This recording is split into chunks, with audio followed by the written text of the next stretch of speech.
Samantala, nakuna na CCTV ang enkwentro ng mga pulis at dalawang armadong suspect sa Quezon City kagabi. Narito ang report ni Renante Ponte.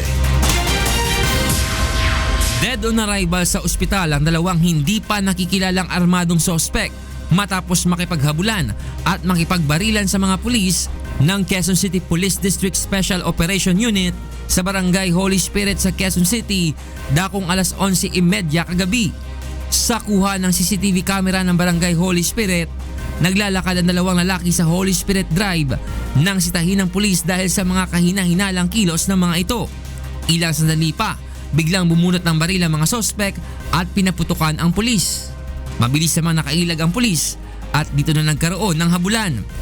Pagliko ng mga sospek sa Cerrillo Street, doon na sila na corner na nakaabang na police mobile at pinagbabaril ng mga pulis. Isinugod pa ang mga ito ng mga pulis sa East Avenue Medical Center, ngunit idiniklara din ng mga doktor na dead on arrival.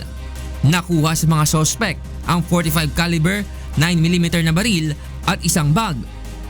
Ang palagi nating panawagan, of course, pag may nakita mga suspicious looking at yung mayroong mga kinikilos na kahina-hinala, i-report agad sa pulis.